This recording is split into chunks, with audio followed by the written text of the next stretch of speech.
마지막 날이고 어제 뭐 밤샘 분들 밤샜다. 꽤 있네요. 네, 좋아요. 어제 나 4시에 잤다. 4시에 잤다. 쉽지 않네요. 2시에 잤다. 2시에. 2시에. 저희 셋밖에 없는 것 같아요. 그렇죠? 저 어제 2시에 잠 들어갔고. 네, 피곤하시죠? 네, 지금 아침에 보니까 뭐 목소리도 가 있고 눈빛도 가 있고 다 가 있는 느낌이에요. 그래서 몽롱한 느낌으로 함께 우리 말씀 들으면서 우리가 함께 2박 3일을 좀 정리 한번 했으면 좋겠습니다. 정리하고 우리 함께 내려갑시다. 오늘 우리가 나눌 말씀은 계속해서 우리 한 달 동안 나누었던 사랑에 대한 이야기고요. 우리가 함께 달려왔던 요한복음 13장 34절 35절의 말씀입니다. 그리고 이 말씀이 예수님께서 제자들에게 주신 새로운 계명이에요. 근데 이 말씀에 맥락이 있어요. 배경. 그러니까 항상 말씀을 볼 때는 그냥 말씀만 딱 떼서 보는 게 아니라 배경을 알아야 됩니다. 배경을 알아야 이 말씀을 오해하지 않을 수 있고요. 더 깊이 이해할 수가 있어요. 어떤 배경이냐면 아시는 분들은 아시겠지만 예수님께서 제자들의 발을 씻어주신 그 사건의 배경입니다. 예수님께서 제자들의 발을 씻어주시고 그 다음에 하신 말씀이 오늘 우리가 읽은 이 세 계명에 대한 말씀이에요. 사실 이 요한복음 13장에 보면은 사실 이 예수님께서 발을 씻어주신 이 상황 자체가 그렇게 막 이렇게 기쁘거나 즐거운 그런 분위기가 아닙니다. 처음 시작할 때 언제였다라고 이야기하냐면 밤이었다라고 이야기를 해요. 예수님께서 세족식을 하신 때가 밤이었다라고 이야기를 합니다. 성경을 보면서 이런 이제 단어들 하나하나를 잘 살펴보면 되게 재밌어요. 왜냐하면 그냥 밤이었다라고 얘기한 게 아니거든요. 이 밤이라는 것은 그 당시 이 예수님께서 지금 어떤 상황 속에 놓여 계셨는지를 이야기합니다. 세상은 이제 예수님을 십자가에 못 박아 죽이려고 하는 그런 상황 속에 있었고요. 예수님의 제자들 중에서도 우리가 아는 가룟 유다라는 사람이 예수님을 십자가에 못 박기 위해서 유대인들과 이미 이야기하고 내통한 그 이후였습니다. 그러니까 되게 절체절명의 상황에서 예수님께서 사람들의 발을 씻어 주셨다라는 거예요. 예수님께서 왜 발을 씻어 주셨을까요? 발을 씻는다. 여러분, 제가 이제 버디버디 아세요? 버디버디? 네이톤. 네이톤 안다 나. 네이톤 안다. 나 네이톤도 거의 없고, 그렇죠? 카카오톡은 네, 다 알죠. 네. 이 카카오톡 이전에 네이톤이라는 그런 이제 놀라운 첨단 기술의 이제 집약체가 있었고요. 그 전에 이제 버디버디라는 거의 이제 뭐 그런 친구가 있었습니다. 여러분들 부모님한테 물어보면 아실 수도 있어요. 버디버디. 근데 버디버디는 이 카카오톡이나 이런 것과는 좀 다르게 뭘 할 수가 있냐면 닉네임을 설정할 수가 있었어요. 닉네임을. 그래서 거기다가 뭐 큐티 공듀 뭐 누구누구 막 이런 그런 닉네임들이 굉장히 많았고 뭐 어마어마했습니다. 낭만의 세대였어. 낭만의 시대였어 그때는. 근데 그때 제가 되게 인상적으로 봤던 제 친구는 아니고 아는 동생의 닉네임이 뭐였냐면은 내 발에 입맞춰였습니다. 내 발에 입맞춰. 그 친구가 이제 논란이 될 수 있겠는데 굉장히 이제 항상 하는 말이 이제 이렇게 뭐만 하면은 장난으로 이제 넌 내 발이나 닦아라. 약간 이런 이야기들을 많이 했어요. 여러분 친구 발 닦아주신 적 있으세요? 없죠. 예. 되게 닦지 마세요. 쉽지 않습니다. 보통 이제 세족식 같은 것들을 어렸을 때도 해보기는 하는데요. 좀 많이 이제 좀 굴욕적이에요. 굉장히 남의 발을 씻어준다라는 게. 왜냐하면 발을 씻어준다라는 건 발이라는 건 굉장히 이제 더러운 부분이죠. 여러분들 씻으셨죠?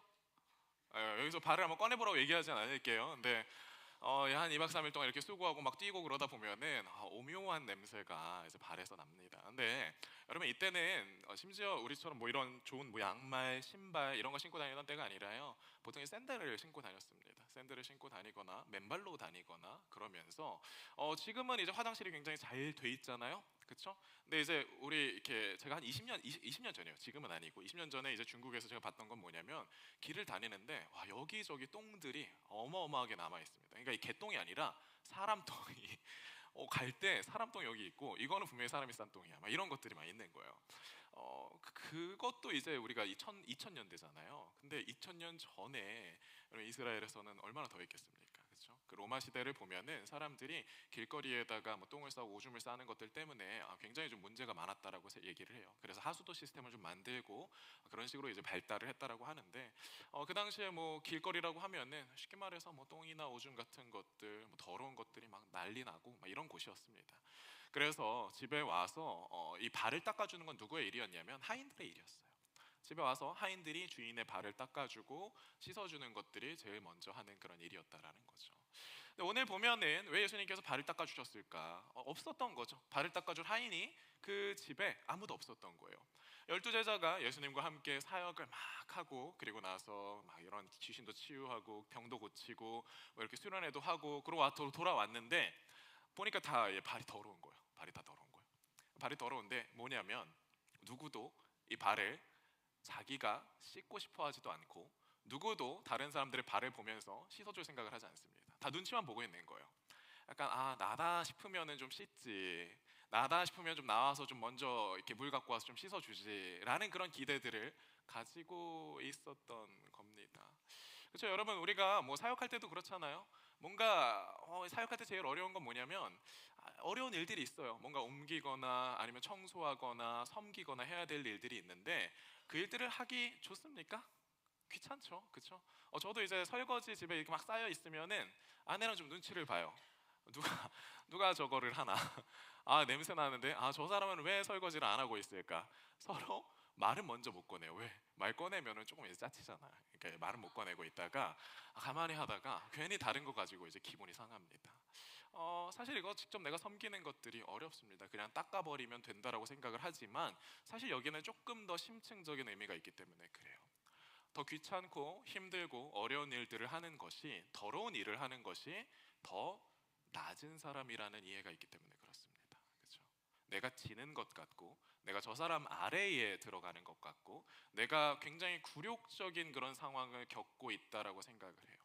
그러니까 사람은 누구나 인정받고 싶죠, 그렇죠? 우리가 연결되고 싶어 하는 데 있어서 계속 연결에 대해서 이야기를 하는데, 우리가 돈 많이 벌고 또 좋은 대학교 가고 또 그럴싸한 직장을 갖고자 하는 거, 여러분 그거 다 연결되기 위해서잖아요, 그렇죠? 내가 아름다운 외모를 갖고 또 좋은 몸을 갖고 싶은 것도 사실은 다 연결되고 싶었었잖아요. 그런데 세상은 뭐냐면 연결이 되려면 뭘 해야 된다?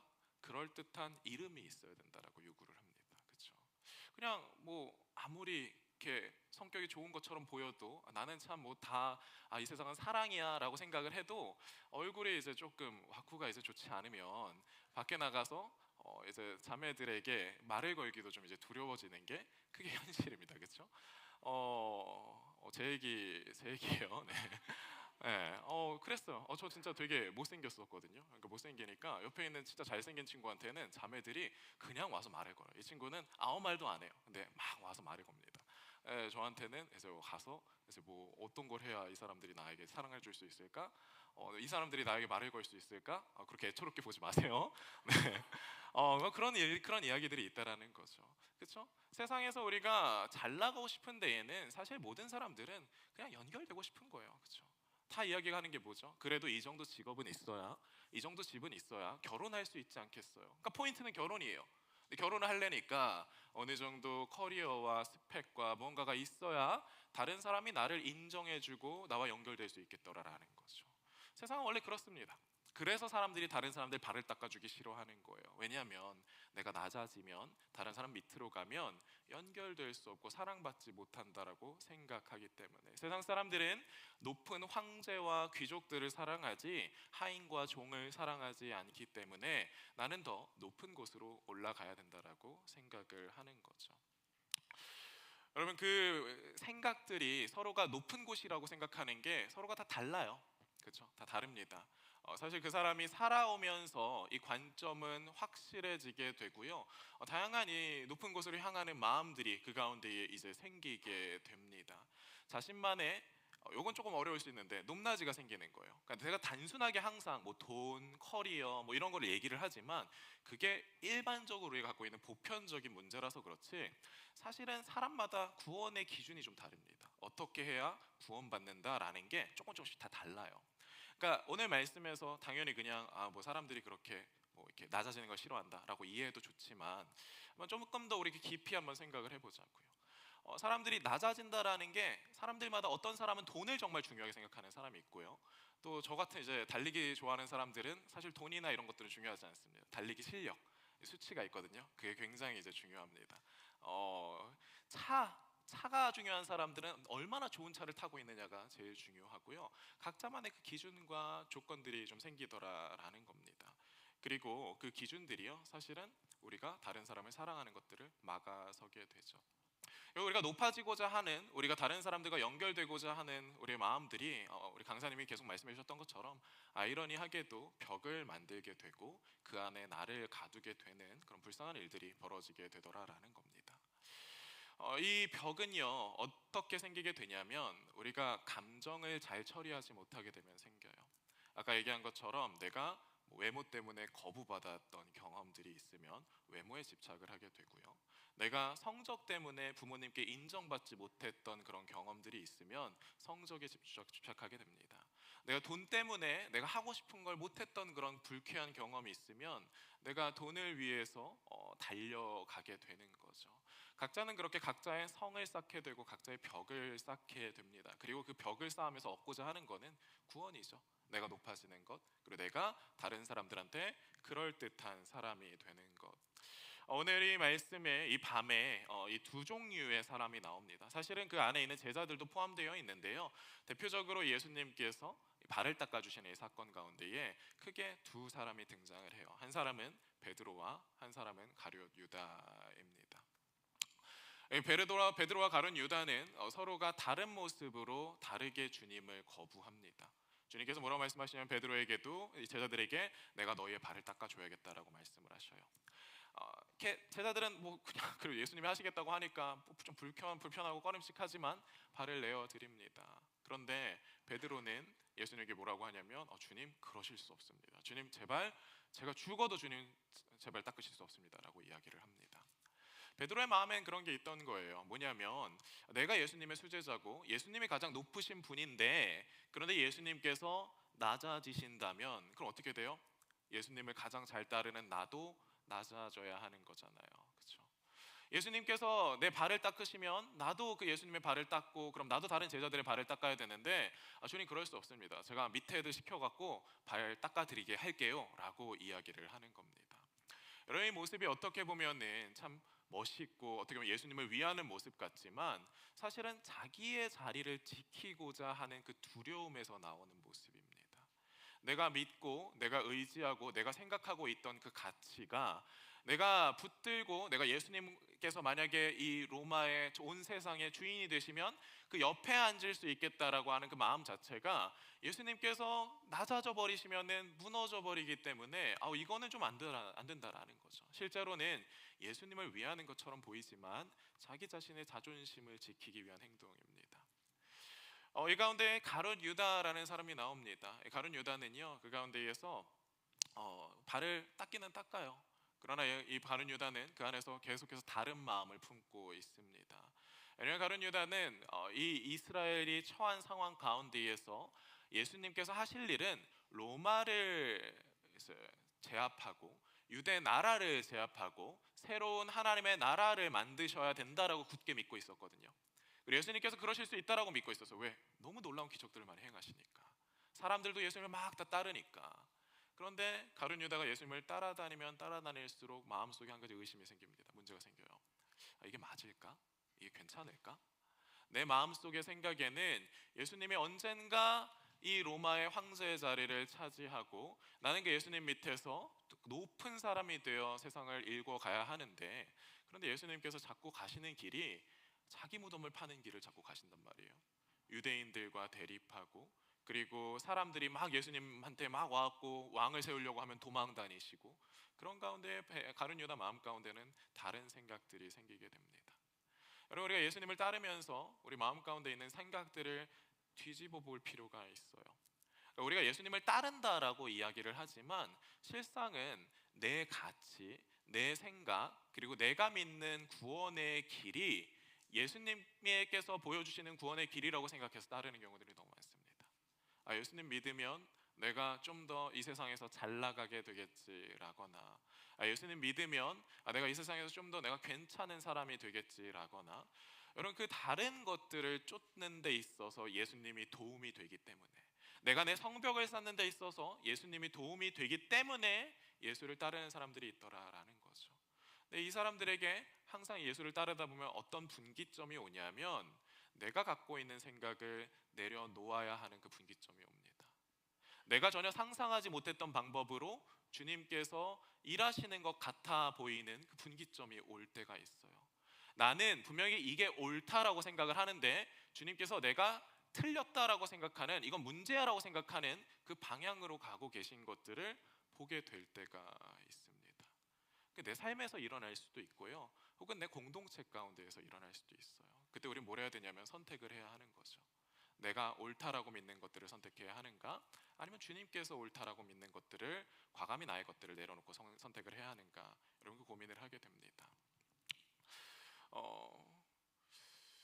주님께서 이 가운데에서 결국에는 옷을 벗으시고 사람들의 발을 닦아주셨다라는 건요, 주님께서 스승의 권위, 그리고 하나님의 영광, 그리고 그 체면을 다 벗어 던지셨다라는 의미예요.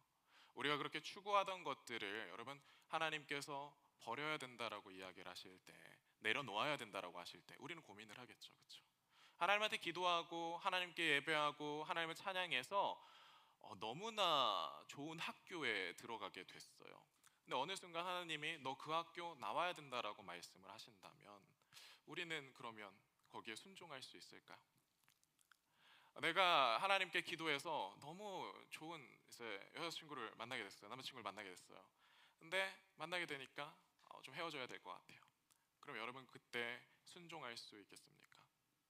신앙의 선배들이 항상 마주쳤던 그 지점은 바로 거기에 있어요. 아브라함 같은 경우 하나님한테 기도해서 아들을 얻었어요. 하나님 뭐라고 말씀하시죠? 그 아들을 바치라라고 말씀을 하십니다. 그렇죠? 다윗은 하나님께 기도해서 다윗 정말 이스라엘 가운데 왕이 됐습니다. 하나님 기름 부으셔서. 그런데 하나님께서 바세바 사건을 통해서 다윗에게 물으시는 건 뭐냐면, 너가 나를 위해 그 왕국을 포기할 수 있느냐라는 걸 물어보시는 거예요. 우리가 하나님 앞에 설 때에 내가 믿은 구원이라고 생각했던 것들을 내려놓을 수 있는지 없는지 주님께서 물으실 때가 옵니다. 여러분, 그때 이 나의 구원들을 내려놓지 못하면 그 마음은 사실 굳어지게 돼요. 이 마음, 내가 구원이라고 믿고 내가 구원이라고 생각했던 것들을 과감하게 내려놓지 못하면 우리는 사랑할 수 없는 그런 존재들이 됩니다. 오늘 베드로와 유다의 문제는 거기에 있어요. 예수님의 존재 앞에서, 드러나는 빛 앞에서, 또 제자들도 마찬가지죠. 자신들이 믿고 있는, 굳게 믿고 있는 위와 아래에 대한 개념 아래에서 주님께서 자꾸만 아래를 택하시더라라는 거예요. 그럼 제자들에게 놓인 선택지는 둘 중 하나입니다. 주님을 버리고 자신의 길을 쫓아가거나, 아니면 자신의 길을 버리고 주님의 길을 쫓아가거나. 우리가 여기서 계속해서 사랑에 대해서 이야기를 나눴죠, 그렇죠? 그리고 우리가 뭐 실제로 눈빛을 바라보는 정말 간단한 활동을 통해서 연결되는 그런 경험들도 우리가 누렸습니다. 서로가 서로를 위해서 기도하고 간단한 감사의 표현을 하는 것으로 정말 치유되는 그런 놀라움들도 우리가 얻었습니다. 근데 저는 어제 어떤 자매가 질문했던 것들이 굉장히 유의미하다라고 생각을 해요. 왜냐하면 아무나랑 그렇게 연결이 되면은 우리의 인생이 무너질 수도 있거든요. 우리가 아무나랑 연결하지 않는 이유는, 아무나 내 인생 가운데로 초대하지 않는 이유는 내 인생이 불편해지고 불쾌해지고 어려워지기 때문에 그렇습니다. 특히 더러운 사람들, 내 기준에 있어서 문제 있는 사람들을 우리는 받아들이고 싶어 하지 않죠. 그렇죠? 우리가 여기에서는 그래 우리 한번 해본 거고, 그리고 서로가 이 안전한 망 안에 있었기 때문에 사실은 괜찮아요. 그렇죠? 마음껏 우리가 실천해보고 실습해보고, 와 진짜 이런 게 있구나, 우리가 서로 위해서 기도해주는 게 너무나 기쁜 경험이고 우리가 수고하는 게 너무 즐겁구나. 근데 세상에 나가면 믿지 않는 사람들을 만나서 그들과 함께 살다 보면 우리의 수고와 우리의 사랑과 우리의 신뢰를 이용해 먹고 버리는 사람들이 여러분 굉장히 많다라는 겁니다. 그렇죠? 저는 여러분들이 그렇기 때문에 여기에서 배운 것들을 간직하고 나아가서 세상에서도 그렇게 살아볼 수 있었으면 좋겠어요. 우리가 자꾸 세상을 이긴다, 세상을 이긴다 이야기를 하는데 우리는 너무 무능력할 때가 많습니다. 그렇죠? 세상에서 믿지 않는 사람들 사이에서 속해서 살아갈 때는 이 사랑의 법이 진짜가 아니라 세상에서 말하는 그 경쟁과 두려움과 움츠러드는 그 위축되는 그 법이 진짜인 것처럼 살아갈 때가 있더라는 거죠. 그래서 우리는 또다시 어떻게 보면은 그 성벽을 쌓게 될지도 몰라요. 여러분, 이 일은 죽는 것과 같은 일이에요, 사실. 그래서 사랑한다라는 것은 뭐와 동의어냐면 죽는 것과 동의어입니다. 왜냐하면 내가 쌓은 이 벽을 허무는 일이기 때문에 그래요. 저도 이제 나이가 들면서 뭐가 되냐면 점점 꼰대가 되는 것들을 느껴요. 꼰대가. 예. 저도 이제 나이가 이제 36, 뭐 나이 얘기 막 하시는데 저는 이제 36이에요. 한국 나이로. 나이가 꽤 많죠. 예. 근데 나이가 들수록 뭐가 생기냐면 경험이 쌓입니다. 경험이 쌓이고 내가 해서 안 됐던 것들, 내가 이거 해서 됐던 것들이 쌓이기 시작을 해요. 그렇죠. 특히 목회 영역에선 더 그렇겠죠. 근데 그게 뭐가 되냐면 하나의 규칙이 되고 법칙이 되고 하나의 시스템이 됩니다. 그렇죠? 제 삶의 루틴과 시스템 같은 것들이 있겠죠. 내가 이렇게 했을 때 나는 행복하더라. 내가 이렇게 했을 때 나는 불행하더라. 내가 이렇게 했을 때 공동체가 잘 되더라. 내가 이렇게 했을 때 공동체가 안 되더라라는 것들이 있겠죠. 그렇죠? 여러분 그래서 꼰대가 되는 거예요, 사실. 우리 어른들이랑 대화하기 참 어렵잖아요. 그렇죠? 자기의 것들을 주장하고 이야기하고 내 말은 들어보려고 하지 않고 왜 그러냐면 그분들에게 그만큼의 경험이 쌓였기 때문에 그래요. 그분들이 그만큼 아팠기 때문에 그래요. 그분들이 그만큼 겪었기 때문에 그렇습니다. 그래서 어른들은 자신의 경험을 얘기해 줄 수밖에 없어요. 문제는 뭐냐면 그게 굳어진다라는 거죠. 어른들이 여러분 어른이 돼서도 내가 참 정말 이제 어린 친구들과 잘 대화하고 싶은 소위 꼰대나 뭐 영포티 같은 그런 사람이 아니라 정말 제대로 된 그런 어른이 되고 싶다라는 거 정말 어렵습니다. 왜냐하면 나를 부인해야 되기 때문에 그래요. 아이들과 또 나보다 어린 사람들과 대화할 때 그들의 이야기를 들어줄 수 있다라는 거는 십자가를 지는 일 아니고는 불가능합니다. 그럼 어떻게 되냐면 결국에는 분리되기 시작을 해요. 아, 쟤네는 어려서 그래. 아, 저희 나이 많은 사람들은 늙어서 그래. 내 생각이 전부고 내 생각을 나는 버리고 싶지 않아. 저는 우리나라의 문제가 사실 여기에 되게 많이 있다라고 생각을 해요. 누구도 자기의 생각을 무너뜨리고 싶어 하지 않고 누구도 다른 세대의 이야기를 들어보고 싶어 하지 않습니다. 그렇죠? 격리되고 괴리되고 그리고 스스로 외로워집니다. 세대 간의 갈등이 있고 또 뭐도 있죠. 성별 간의 갈등도 있고 또 우리가 더 나아가서 개인들 간의 갈등이 심해집니다. 왜? 내 안에 법이 너무나 강하기 때문에. 여러분 그래서 이것을 무너뜨려야 하는데 여러분 무너뜨리는 건 현실적으로 불가능한 일이라는 거예요. 결국은 왜? 십자가를 지는 일이기 때문에. 진짜로 여러분 죽어야 돼요. 내가 지금까지 쌓아온 시스템을 저 사람이 맞다라고 이야기를 하기 위해서는 내가 지금까지 경험했던 거, 쌓아왔던 거, 내 커리어와 모든 내 전반을 부정해야 하는 일이기 때문에 그렇습니다. 아, 내가 지금까지 잘못 생각했구나. 내가 지금까지 내가 문제가 있었구나. 내가 생각하던 것들이 전부가 아니구나라는 것들을 인정해야 되는데 어렸을 땐 쉽죠. 그렇죠? 왜? 내 미래가 더 기니까. 지금 고치면 40년을, 60년을, 80년을 써먹을 수 있으니까. 그럼 여러분 나이가 60이 한번 돼보세요. 굳이 그걸 고치고 싶겠습니까? 그렇죠? 70이 돼보세요. 고치고 싶겠습니까? 이렇게 살다가 그냥 가는 게 낫지. 문제는 뭐냐면 그렇게 해서 우리가 사랑할 수 없게 된다는 데 있어요. 부모가 자녀를 사랑할 수 없게 되고요. 남편이 아내를 사랑할 수 없게 되고요. 친구가 친구를 사랑할 수 없게 됩니다. 나와 맞는 것처럼 보이는 사람들과만 성벽을 쌓고 도시를 만들고 다른 사람들을 배제하면서 살아갑니다. 우리는 계속해서 사랑을 이야기하고 소외된 사람들을 이야기하고 하지만 말로만 그렇게 이야기할 뿐 나는 어떻게 하면 조금 더 좋은 집에서 어떻게 하면 좀 더 좋은 동네에서 더 괜찮은 사람들과 살 수 있을까라는 거에 매달려서 시달려서 살아가게 되더라라는 겁니다. 왜? 결국 그게 빛이라고 생각하기 때문에 그래요. 그게 이 세상에서 나에게 주어지는 영광이라고 생각하고 이 영광이 나에게 주어졌을 때 사람들이 나와 연결될 수 있을 거라고 믿기 때문에 그렇습니다. 그렇게 내가 높아지지 않으면 사람들은 나를 인정하지 않을 거라고 생각해서 그렇습니다. 그러나 이 밤에 주님께서 무엇을 하시냐? 발을 씻어주시죠. 사람들 발에 있는 진흙과 오물들을 씻어주시고 그리고 그들의 발을 어루어 만져주십니다. 여러분 예수님께서 여러분들의 발을 어루어 만져주셨다라는 거예요. 우리가 어젯밤에 했던 일들이 사실 이런 일들입니다. 서로가 서로의 발을 닦아주었던 일이죠. 그렇죠? 같이 나의 어려움과 나의 고통을 무슨 정신으로 그런 것들을 이야기하셨어요? 그렇죠? 오늘 처음 보고 와서 처음 본 사람들 앞에서 내가 바라는 것들, 내 아픔들, 내 어려움들을 어떻게 그렇게 이야기를 하셨어요? 사실 하면 안 되는 거예요. 그렇죠? 하면 안 돼요. 그런데 저는 이 일들이 전 성령의 일이라고 저는 믿습니다. 여러분 그 일들을 주님께서 제자들에게 해주셨고 제자들의 발을 씻어 주시면서 주님께서 먼저 섬기셨다라는 거예요. 우리가 이 장면을 다시 한번 보기를 바래요. 여러분, 이 장면에서 어떤 모습이 가장 빛나는 모습처럼 보이십니까? 성경을 볼 때에 성경이 드러내고 싶어 하는 것들이 있어요. 이 어두운 밤에 정말 어두운 이 제자들의 마음 가운데에서 어떤 일들이 가장 빛나고 있었느냐라는 거예요.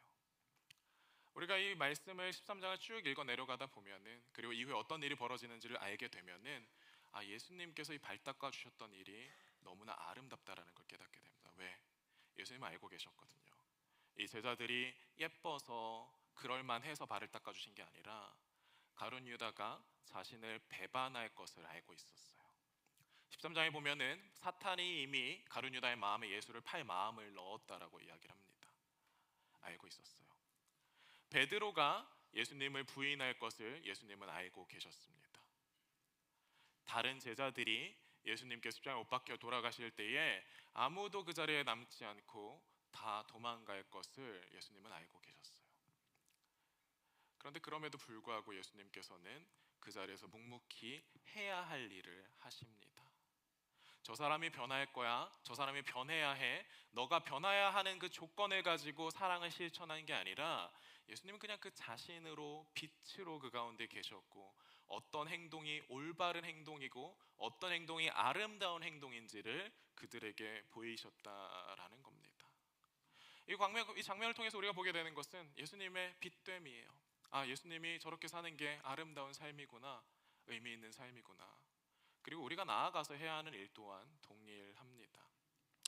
남아공에 굉장히 슬픈 역사가 있었어요. 아파르테이트라는 건데요. 뭐냐면 이제 남아공 같은 경우는 백인들과 흑인들이 굉장히 많거든요. 근데 이제 백인과 흑인이 서로 나누어져서 사는, 특히 흑인들을 인종차별을 하면서 이들을 무시하고 이들에 대한 불이익을 주는 그런 사건들이 되게 많았습니다. 46년 동안 흑인 지정구역을 지어놓고 흑인들은 거기서만 살게 하고 흑인들에게 각종 불이익과 또 심지어 감옥에 가두기도 하고 또 처벌하기도 하는 그런 일들이 남아공에서 46년 동안 벌어졌어요. 우리나라의 식민지였던 우리나라의 상황과 되게 비슷하다고 생각하셔도 좋을 것 같아요.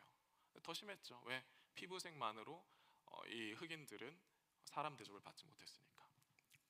이 46년 만에 이렇게 누가 대통령이 됐냐면 흑인이 대통령이 되게 됩니다. 넬슨 만델라라는 사람이 대통령이 되게 돼요. 그래서 뭘 하기 시작하냐면 그 일을 이제 처리하기 시작합니다. 어떻게 처리했을까요? 이렇게 흑인들을 못 살게 굴고 흑인들을 막 때리고 흑인들을 잡아 가두고 이런 사람들을 숙청해야겠죠. 그렇죠. 그러나 만델라는 그렇게 하지 않았습니다. 이 당시에 이제 이 남아공에 데스몬드 투투라는 그 대주교, 성공의 대주교가 있었는데, 이 대주교와 함께 이야기하면서 뭘 하기 시작했냐면 진실과 화해 의원회를 만들기 시작을 합니다. 진실과 화해 의원회. 그래서 조건은 그거예요. 사람들이 이제 만델라가 됐으니까, 만델라도 자기도 감옥에 갇혀서 엄청 오랜 시간 동안 고초를 겪었거든요. 이제 저 만델라를 괴롭던 백인들은 다 잡혀서 죽게 되겠다. 불이익을 당하거나 귀양 가거나 아니면 뭔가 의문사를 당할 수 있겠다라는 생각들을 합니다. 근데 만델라와 데스몬드 투투는 뭘 하냐면은 우리가 용서할 수 있었으면 좋겠다. 근데 어떻게 용서? 그냥 용서하는 게 아니라 나와서 자신의 잘못을 고백하는 그런 백인들은 다 우리가 용서해 주자라고 이야기를 합니다. 정말 놀랍게도 수많은 그 남아공의 흑인들이 이 결정에 동의를 했고요. 그리고 진실과 화해위원회가 만들어져서 수많은 백인들이 나와 자신들의 죄를 고백하고 그리고 용서 화해가 이루어지기 시작을 합니다. 이 당시에 이제 에이미 비엘이라는 여성 인권 운동가가 있었어요. 이제 미국인이고 백인이었는데요. 26살이었다고 합니다. 남아공에 있는 흑인 거주 구역에서 봉사하고 있었는데 그러다가 이제 흑인 청년 4명에게 살해를 당하게 돼요. 여성이. 세상은 뭘 기대를 하죠? 백인 피해자 가족이 당연히 흑인 가해자들을 용서하지 않고 그들에게 복수하고 그들을 감옥에 넣을 것이다, 아니면 그들에게 사형을 요구할 것이다라고 생각을 하겠죠. 그런데 실제로 일어난 일은 그 이후에 일어난 이 진실과 화해 의원회에서 4명의 가해자가 사면을 신청합니다. 딸을 죽인 4명의 가해자가 사면을 신청하고 자신의 용서를 구합니다. 어떻게 했냐면 이 데스몬드 투투 대주교가 이 에이미의 부모를 초대하고 어떻게 할지에 대해서 이 부모와 이야기를 나누었어요. 백인 부모가 이 흑인 살인자를 용서할까라는 이 모든 세계가 주목하는 이 일 가운데에서 이 부모인 엄마인 린다 비엘은 이렇게 이야기합니다. 우리 딸 에이미는 남아공의 미래를 믿었습니다. 만약 우리가 복수를 원한다면 에이미의 꿈을 배신하는 것입니다. 우리는 이 청년들이 사면받기를 원합니다 라고 이야기를 합니다. 그리고 그 아버지 피터 비엘은 4명의 가해자 중에 2명을 자신의 회사에 고용했고요. 또 에이미의 이름으로 설립된 재단에서 일하게 했습니다. 함께 흑인 지역에서 청소년 교육 프로그램들을 운영하게 했어요. 말도 안 되는 그런 일이지 않습니까? 내 딸이 흑인들을 위해서 일하고 수고했는데 그런데 살해를 당했어요.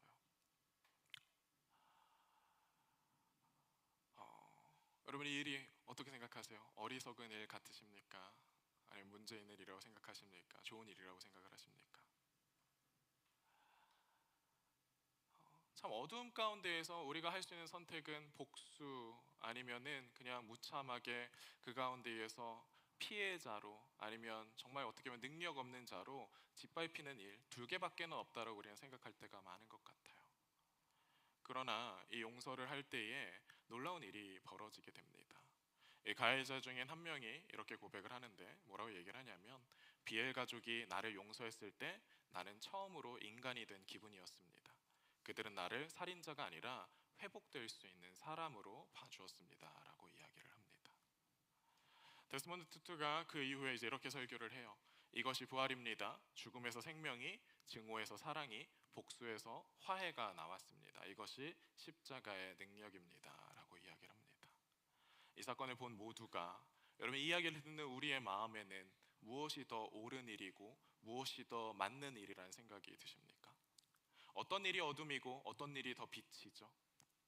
세상에서는 결국엔 너가 누군가에게 피해를 받았을 때, 너가 피해자가 되었을 때, 너가 피해자로 남아있는다면 너는 이 세상 가운데서 루저가 되는 거야. 그러니까 너는 가해자가 될 수 있는, 적어도 가해를 막을 수 있는 힘이 있어야 돼 라고 이야기를 합니다.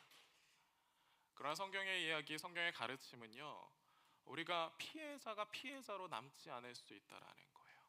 그렇게 가해자와 피해자로 나누지 않고 그렇기 때문에 계속해서 피해자가 가해자에게 복수를 가하면서 또 다른 가해자가 되고 또 가해자가 또다시 가해자가 되어 복수를 하게 되는 그런 일들이 이어지는 것이 아니라 더 아름다운 일, 더 신적인 일이 있다라는 것들을 보여준다라는 거죠.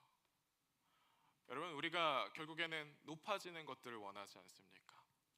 하나님께 인정받고 여러분 세상에 인정받는 일들 원하지 않습니까? 여러분 신앙생활하면서 하는 일은 결국 그거예요. 모두에게 인정받을 수 있고 진정으로 연결될 수 있는 길. 그게 무엇이냐면 이 십자가를 지는 길이라는 거예요. 어둠 가운데에서 결국 드러났던 건 예수님께서 발을 씻겨주셨던 그 일이 드러납니다. 아, 이게 정말 빛된 일이구나라는 것들을 우리는 알 수 있게 됩니다. 이 아파르테이트의 상황 가운데에서 드러나게 되는 것은 결국 이 가해자들을 용서했던 이 부모의 또 그럼에도 불구하고 이들을 위해서 죽어갔던 이 딸의 삶이 우리 가운데 더 큰 빛으로 다가오게 되는 거죠. 예수님의 십자가 빛으로 다가오게 되는 이유는 그 빛이야 그러니까 미더가 아니라 그게 사람이 보여줄 수 있는 가장 멋있는 삶이기 때문이고 가장 아름다운 삶이기 때문에 그렇습니다. 고린도후서 3장 11절에선 바울이 이렇게 이야기합니다.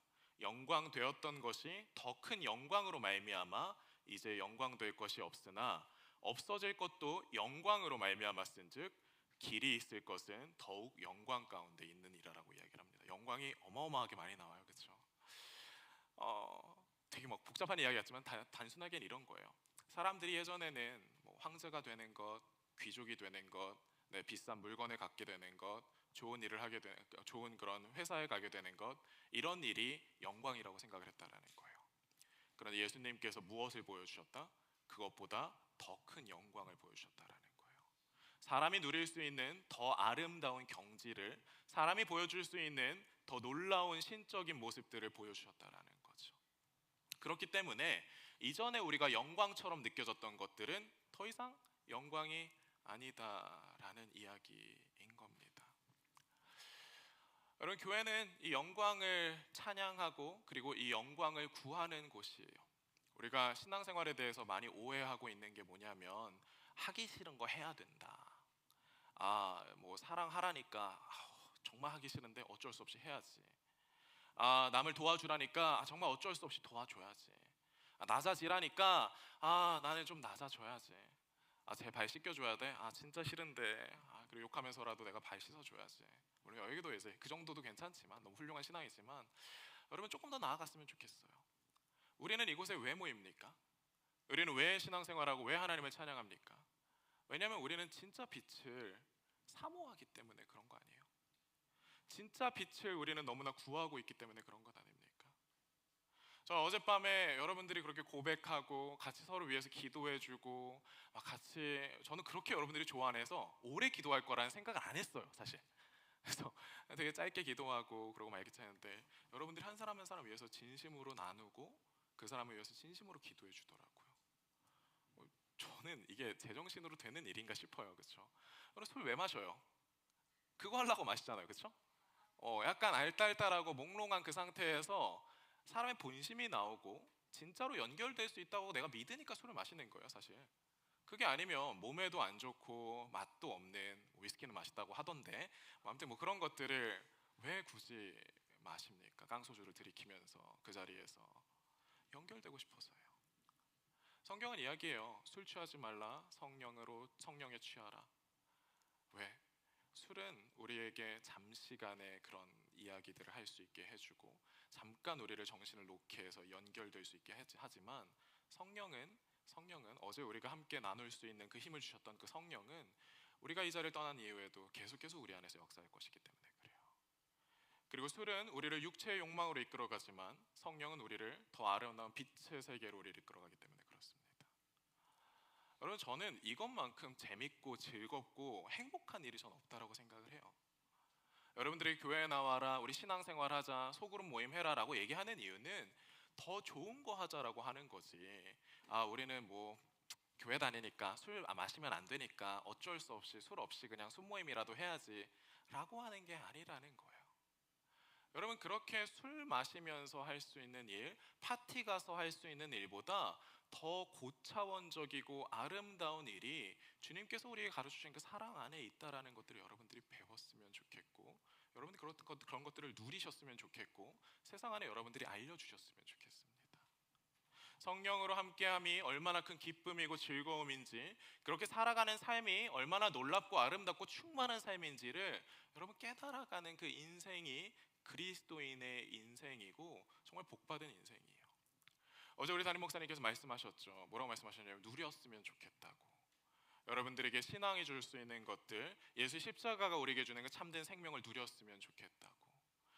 여러분, 모든 것들을 가지고 우리가 즐거움과 기쁨을 누릴 수 있습니다. 그런데 어떤 기쁨은 우리를 파멸로 이끌어요. 그렇죠? 정말 단순하고 값싼 우리가 기쁨을 누리고 싶다면 그냥 뭐 마약하면 되잖아요. 그렇죠? 우리가 술뿐만 아니라 약을 하면 더 큰 행복과 즐거움과 충만함의 경지에 우리가 들어갈 수 있습니다. 제가 지난주에 말씀 함께 나눴던 것처럼 그냥 장갑 안에 진짜 뭔가 막 살아있는 손이 들어가서 움직이는 것 같은 것들을 우리 경험할 수 있어요.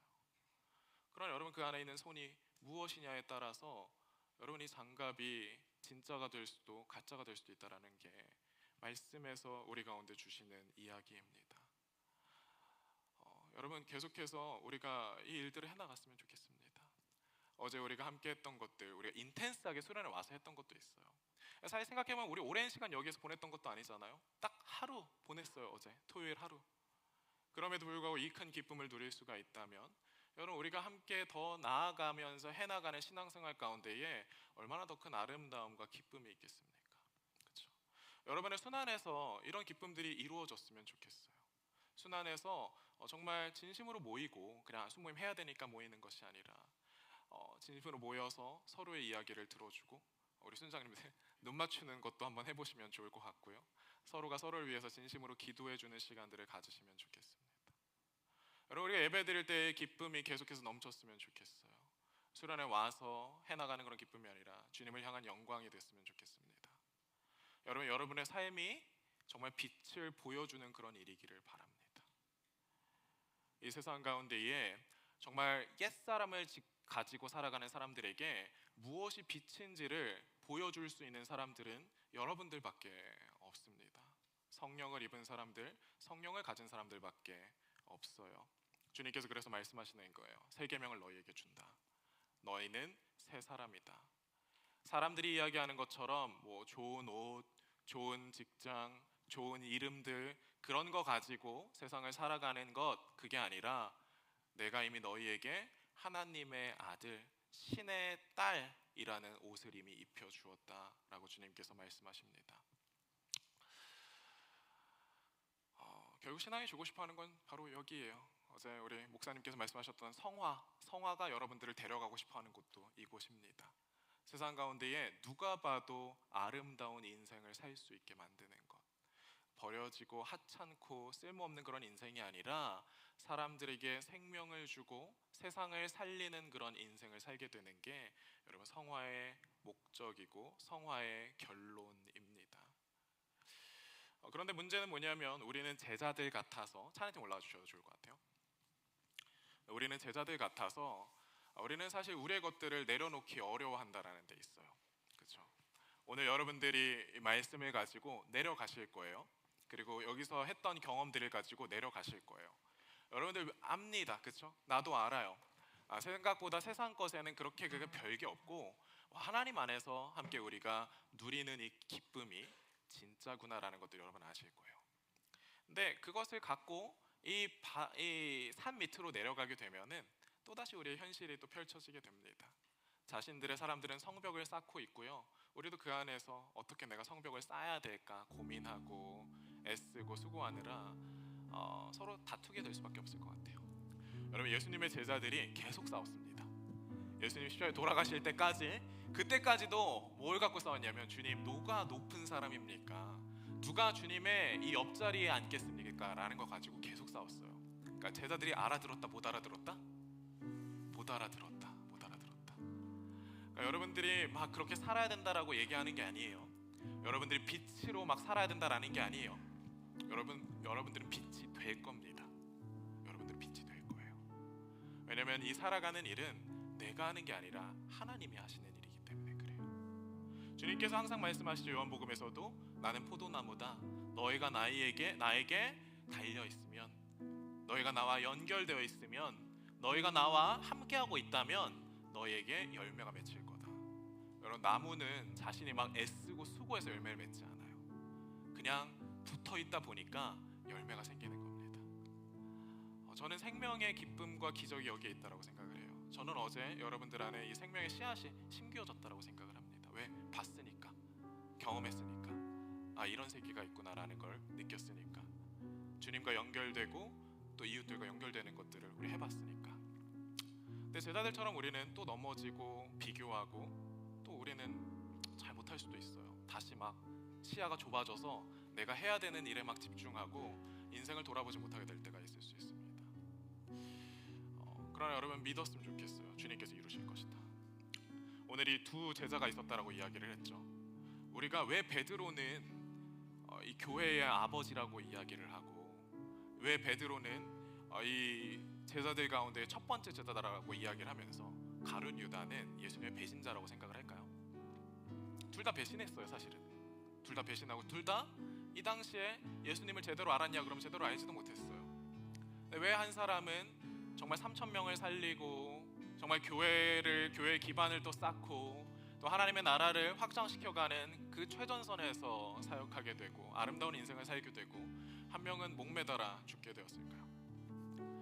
중요한 거는 그 안에 머물러 있었느냐 아니냐의 차이입니다.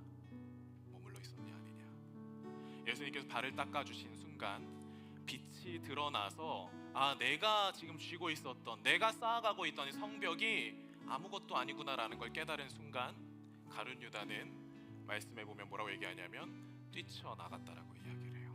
문을 열고 나갔다라고 이야기를 해요. 더 이상 거기에서 견딜 수가 없고 버틸 수가 없어서 나는 나의 것들을 요구하고 나의 것들을 지켜야겠는데 주님의 빛이 너무 강해서 나는 나가야겠다 생각하고 그 자리에서 나갑니다.